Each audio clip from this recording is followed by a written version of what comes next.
Olá, meus amigos, espero que estejam todos bem, com saúde. Aqui é o professor Aurélio, mais uma vez com vocês.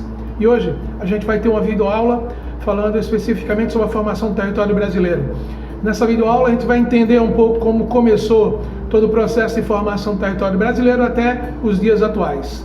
Tá? A gente vai entender um pouquinho de história, o contexto em que começa a corrida pelas grandes navegações entre Portugal e Espanha, que culminou com a chegada dos portugueses aqui no Brasil.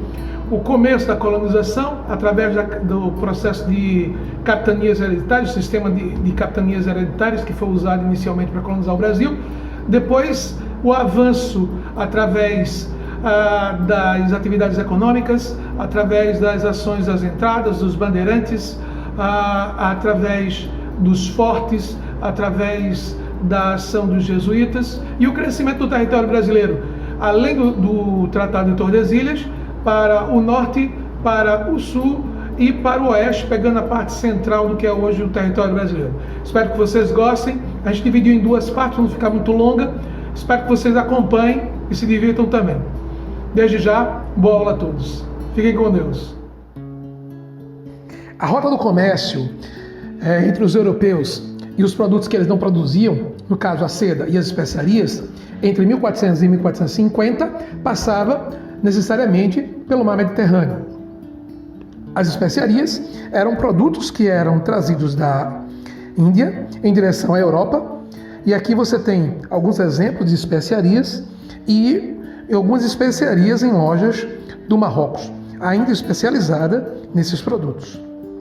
A partir de 1453, as rotas da seda e das especiarias foram concentradas por Constantinopla, que fazia parte do Império Bizantino na época. Até 1450, o Império Bizantino se estendia em duas partes, em Atenas e na capital Constantinopla.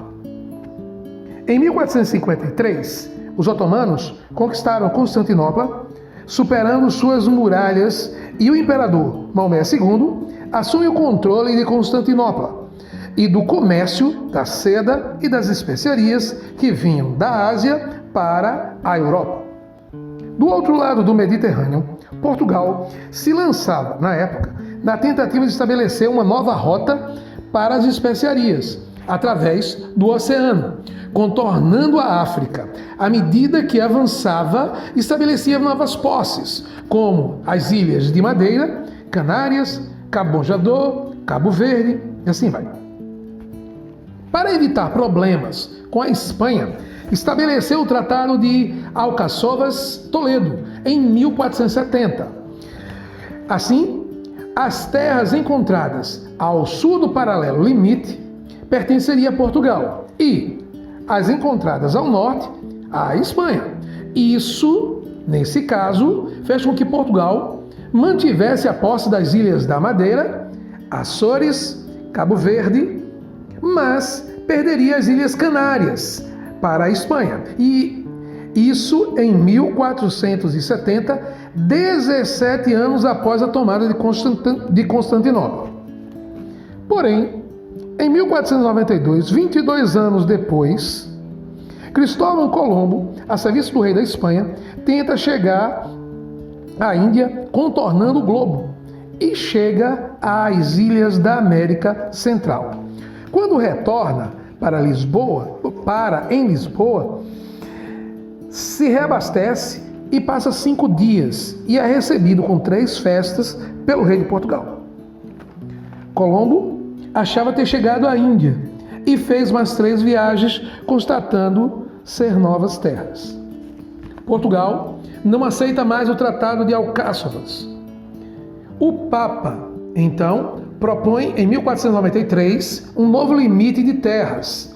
Portugal, no entanto, não aceita e é estabelecido um novo limite pelo Tratado de Tordesilhas em 1494, 2 anos depois de Cristóvão Colombo ter chegado à América Central.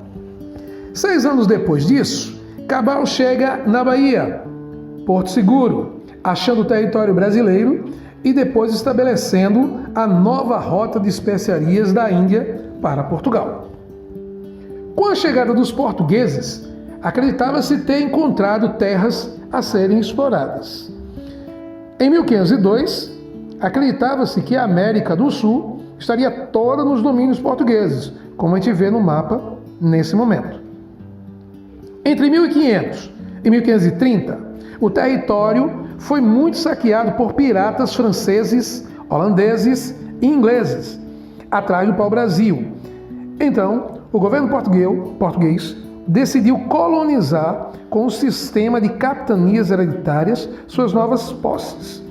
Alguns nomes dos atuais estados do Nordeste e do Sudeste derivam dos nomes dessas capitanias, como, por exemplo, Maranhão, Piauí, Ceará, Pernambuco, Espírito Santo, por aí vai. Esse sistema de capitanias hereditárias durou pouco tempo, até 1536, pois só 2 capitanias prosperaram. Uma delas foi a capitania de Pernambuco. Nesse mapa, dá para ter uma noção do tamanho máximo da capitania de Pernambuco em 1709, quando, nesse momento, o Nordeste só possuía o Maranhão, Pernambuco e a Bahia. O donatário da capitania de Pernambuco foi Duarte Coelho Pereira, que estabeleceu a sede em Olinda e o porto em Recife, onde viria a ser, no caso, a cidade de Recife. O sucesso da capitania se deve à produção do açúcar através dos engenhos de cana, como, por exemplo, os engenhos Monjope e o engenho Uruaí. A outra capitania, a de São Vicente, que também produzia açúcar, viria a se tornar mais na frente o atual estado de São Paulo. E tudo isso lá começou no pátio do Colégio dos Franciscanos. Bom, até aqui a gente viu que a chegada dos portugueses aqui foi toda uma consequência desde a interrupção das rotas do comércio das especiarias de sedas através da tomada de Constantinopla pelos otomanos e a tentativa de Portugal de estabelecer uma nova rota para chegar até as Índias e estabelecer uma nova rota de comércio das especiarias para abastecer a Europa. A gente encerra a primeira etapa aqui e espero que vocês tenham gostado da aula. Um abraço a todos, teremos a próxima.